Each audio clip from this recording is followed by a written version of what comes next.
Okay mga minamahal ko mga kababayan, okay nandito na naman po tayo sa ating programa pero bago ang lahat binabati muna po natin ating mahal na Pangulong Ferdinand Marcos Jr. maging ating First Lady Lisa Araneta Marcos, maging ating minamahal na Congressman Sandro Marcos at syempre lahat ng ating mga kababayan Luzon, Visayas, Mindanao, maging mga kababayan po natin sa abroad. Magandang araw po sa inyong lahat.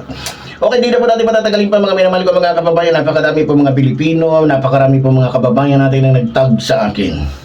Ito ay patungkol po sa pag-aangkin nitong baliw na anak o may sayad na anak ni Rodrigo Roa Duterte na kung saan isa din sa may sayad na dahil nga sa pagiging addict nito sa fentanyl.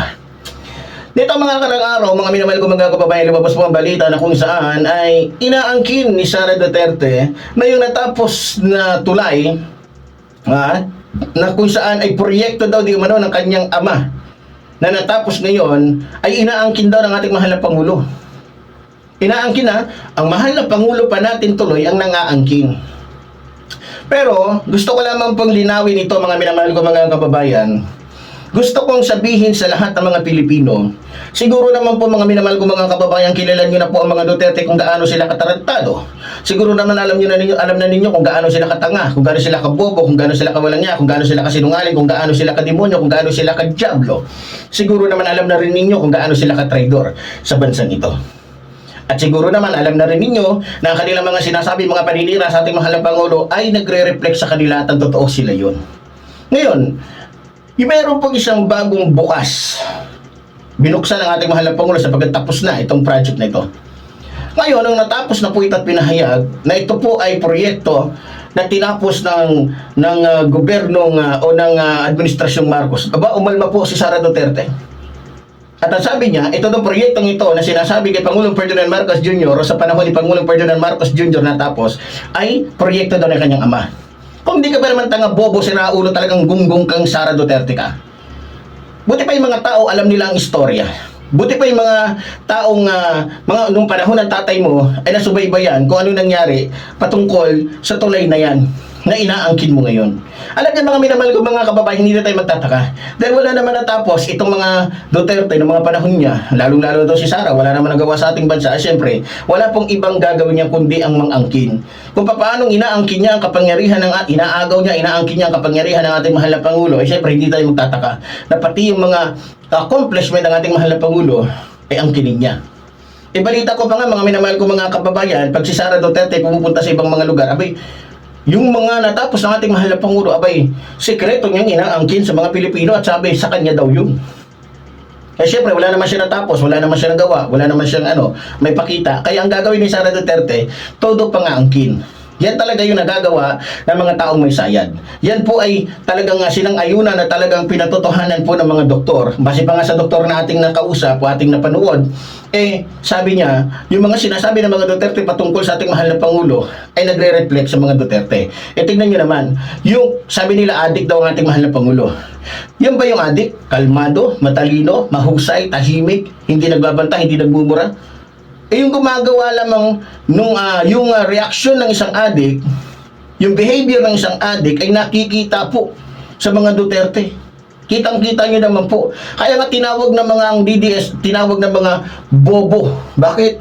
Kasi naloloko sila, nadadaya sila ng mga Duterte kahit kitang-kita naman na yung sintomas ng pagiging addict ay nakikita sa kanila. Di ba? Ngayon mga minamahal ko mga kababayan, balik tayo sa pag-aangkin po dito ni Sara Duterte sa mga hindi naman niya nagawa na kung saan ay gawa po ng ating mahal na Pangulo at sa kanyang pag-react patungkol po sa isang tulay na natapos po sa administrasyong ito. Yung tulay po na to mga minamahal ko mga kababayan, marami na po mga vlogger na nagpaliwanag dito. Isa lamang po gusto kong sabihin sa inyo. Alam naman po natin mga minamahal ko mga kababayan na marami pong sinimulan si Rodrigo Roa Duterte ng mga proyekto hanggang simula lang. At wala tayong nakita na natapos niya.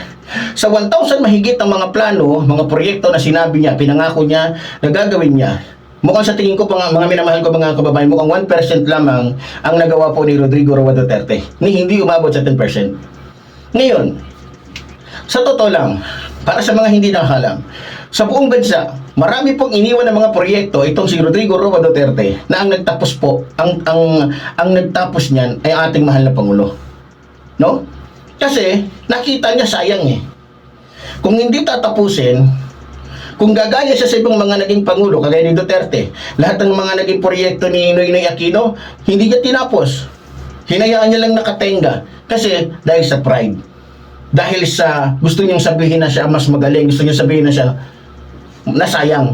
Kasi dahil sa hindi nga sila partido, hindi niya ginamit yung kanyang puso. Ang ginamit niya, yung kanyang pride. Yung ginamit niya yung kanyang kabubuhan, katangahan, yung kanyang pagiging demonyo.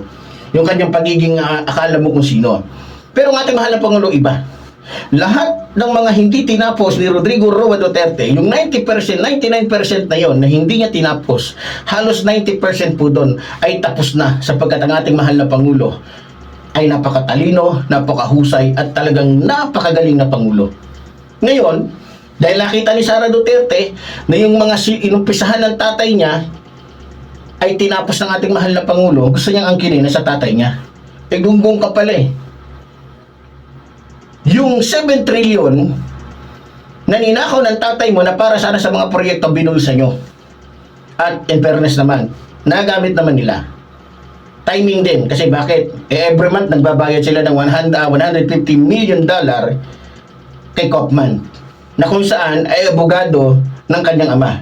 Na kung saan, habang itong kanyang ama ay himas ng rehas, araw-araw, buwan-buwan, itong si Kaufman, araw-araw naman naghihimas sa pera na binabayad ni Rodrigo Roa Duterte sa kanya na galing po sa atin.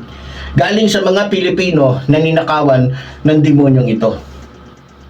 Ngayon, mga minamahal ko mga kababayan, ito.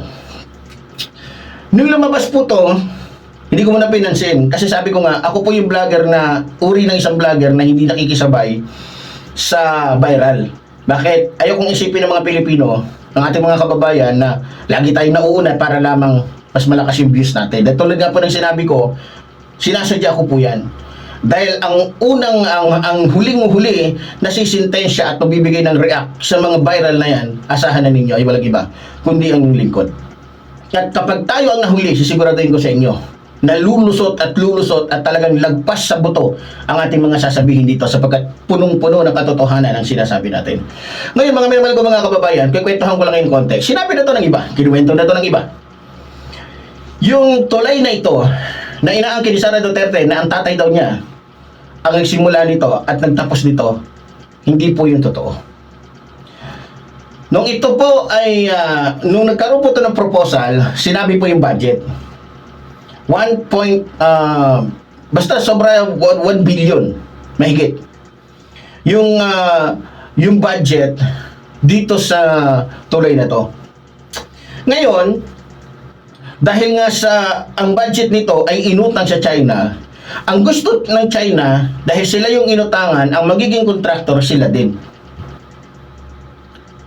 At yung pera na inutang ni Rodrigo Roa Duterte sa kanila na $1 billion ay hindi ibibigay ng cash kay Rodrigo Roa Duterte. Sa halip ay doon din sa isang Chinese contractor na kung saan ay hindi natin alam, baka may usapan yung gobyerno ng China at yung contractor ng China kung papaano, o baka alam niyo na, negosyo yun eh.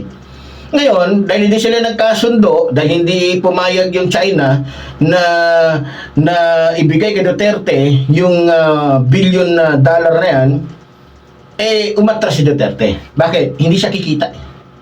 Hindi siya kikita eh. Ang gusto ni Duterte, mapunta sa kanya yung $1 billion na dollar na inutang niya sa China para nang sa ganon, alam niyo na. Politiko yan eh. Inamin naman ni Rodrigo Roa Duterte na isa siyang veteranong magnanakaw. Inamin niya yun. Isa siyang veteranong magnanakaw at sanay siya sa kurap. Bagamat sinasabi niya na siya'y galit sa kurap. Pero kung talagang siya'y galit sa kurap, bakit hindi nagkaroon ng bakit hindi nagkaroon ng gera kontra korupsyon ng mga panahon niya na ngayon lang nangyayari?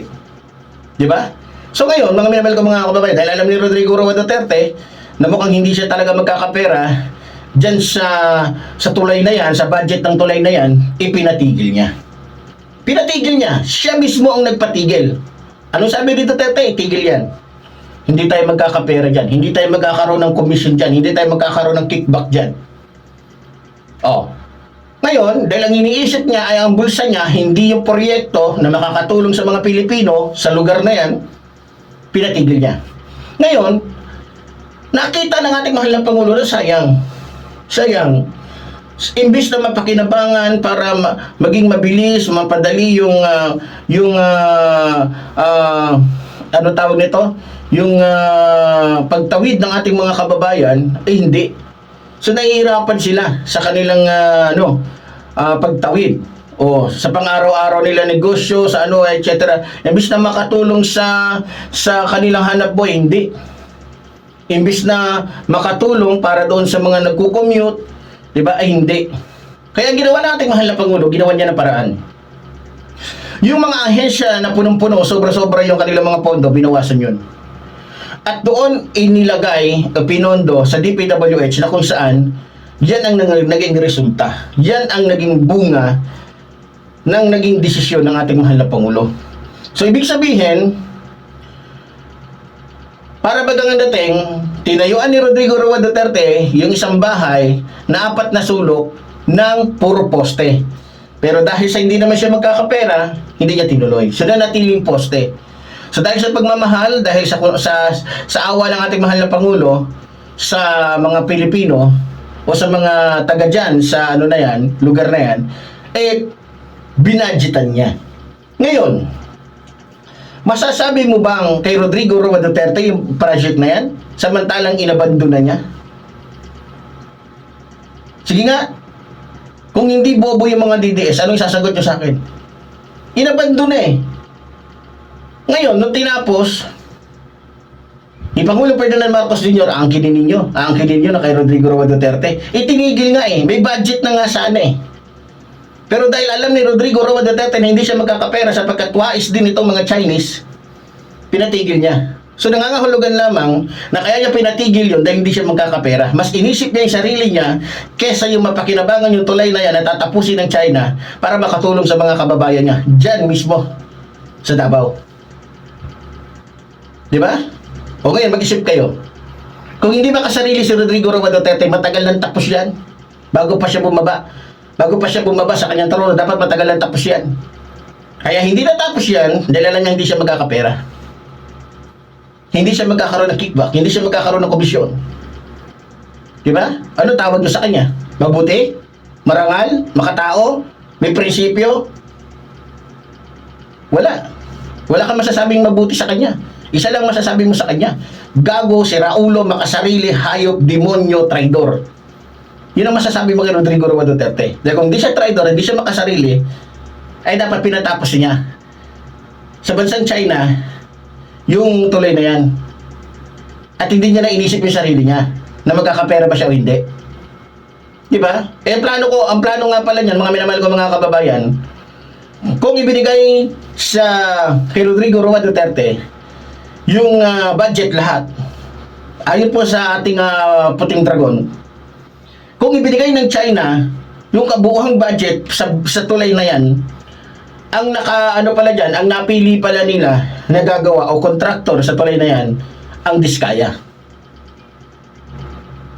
Diskaya, na kung saan magkakaroon ng napakalaking kickback. At hindi lang yon, balita ko, pati yung construction company ni Bongo, yun, sila yung magtatrabaho niya, sila yung, kumbaga, paghahatian nila yung yung proyekto na yan.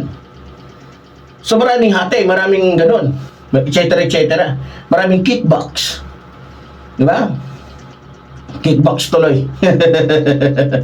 Kickbacks tuloy tawag natin. Di ba?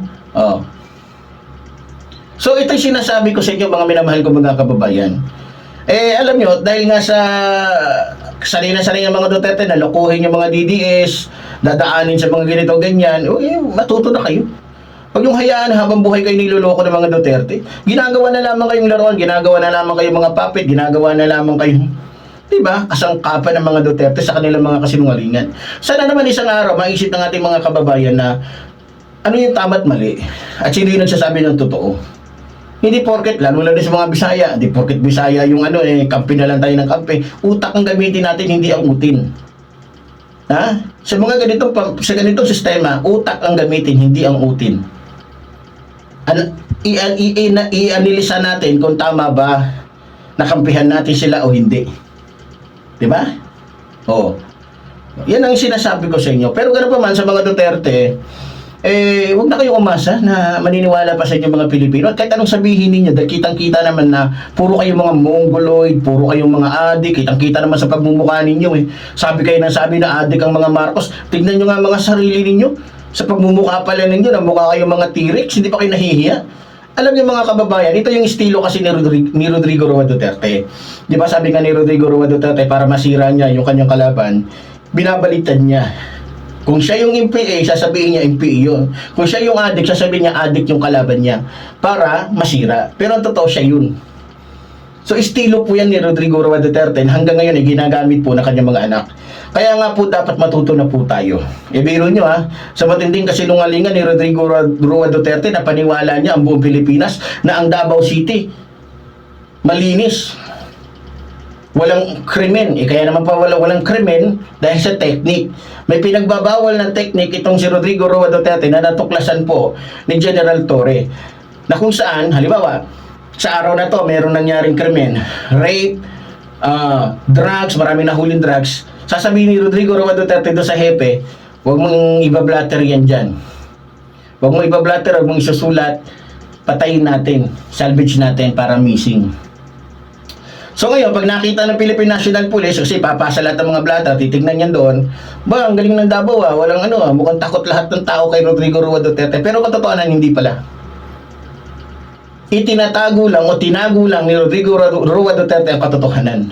Para lang sabihin, o para lamang hangaan yung kanyang lugar. Pero ang katotohanan, punong-puno ng kabulukan, kahayupan, kademonyuhan, o nababalot sa dilim ang Davao City. At yan po ay pinatunayan ni Mutabato at ni Las Cañas at ng iba pa. Di ba? So yung sinasabi ko sa inyo, may kasabihan kasi na lahat ng nakatiwalian, lahat ng kasamaan, darating at darating talaga ang panahon, kahit anong tago mo dyan, lalabas at lalabas yan. At ito na nga, nangyari na. Nalaman na kung anong sikreto ni Rodrigo Roa Duterte, kung bakit dito, bakit siya, kumbaga nabudol niya. Kahit ako noon sabi ko, ang ganda na. Pero nung pumunta ako ng Davao, sabi nila walang adik, sabi nila walang ganito, sabi nila lahat na sinabi nila iba doon sa actual na nakita ko Diba? O tignan nyo ngayon. Sabi nila, wala daw adik. Ni isang adik, bawal daw sa Davao. Putang ina. Hindi nyo ba naaalala? Mismo, sa loob mismo ng municipal, mga sakop ni Rodrigo Roa Duterte natuklasan. Positive sa droga. Doon pa lang dapat mabuksan na yung isipan ng ating mga kababayan. Paano ka maniniwala na totoong sinasabi nila mismo yung mga kasama nila sa kanilang kampo nila natuklasan na puro mga adik. Yung palang dapat ma-analyze na ng ating mga kababayan sa Davao na niloloko, matagal na silang niloloko ng mga Duterte. Tingnan nyo si Baste. Pag nagsalita, akala mo, talagang akala mo, galit na galit. Pero yun ay drama. Tinuruan kasi siya ng tatay niya na para maging makatotohanan yung sinasabi mo. Kunyari, galit ka talaga. Ipakita mo, magdrama ka. Pero nakalimutan yata ni Baste na bago siya naging mayor, maraming na-i-post sa social media, sa YouTube, na siya, pati yung girlfriend niya, ay nagbibideo habang mga durog, habang mga bangag. Diba? Nakita niyo naman yun, diba? Inamin mismo ng ex-girlfriend ni Baste, na siya, maging si Baste, ay araw-gabi ay sabog dahil gumagamit sila ng cocaine at ng marijuana. Diba? Pero ng mga panahon na yon, nung magkasama sila na ex-nya, si Duterte nun, mayor na. Kaya nga sinasabi ko sa inyo mga minamahal ko mga kababayan, huwag na tayo magpaloko. Maraming mga politiko na talagang ang ginagawa po nila ay puro panluloko, pandaraya, pagsisinungaling, pagpapanggap. Diyan magagaling yung mga politikong katulad ng mga Duterte. Kaya sana matuto na po tayo. So, bumalik tayo sa inaangkin ni Sara Duterte. Itong kupal kasi na to, itong babae na to, Alam nyo, dahil nga sa kumpirmado na may sayad talaga to, kahit nga si Montulfo di ba? Matalik na kaibigan ng tatay nito, ni Sara Duterte, sinabi talaga may sayad. So, huwag natin hayaan na tayong lahat ay maipasok sa bulsa ng isang babaeng may sayad. No? Kung matino ka, huwag kang maniwala sa babaeng katulad ni Sara Duterte na may sayad. May sayad nga Wala namang ibang gagawin niya kundi mangangkin, manggulo. Diba? Yung sintomas ng pagiging adik na kay Sara na. Sa totoo lang, yung mga ginagawa niyang reaksyon, yan po ay sintomas ng isang taong adik. No? Adik. Kitang-kita naman po sa mga galawan nila, mga brutal, mga ano sila, mga hyper. Ugali ng mga sabog yan Di ba? Sinasabi ko sa inyo mga kababayan, ano na natin ang sarili natin. Huwag tayong umano na kababayan, huwag natin tignan yan. Ang tignan natin yung kung anong ginagawa niya. Di ba? Kung tama ba ang ginagawa niya. So yun lamang po mga minamahal ko mga kababayan. So muli po tuloy po sinasabi ng likod, mabuhay po ating bayan, mabuhay po ng mamahal sa ating bayan. Maraming salamat po.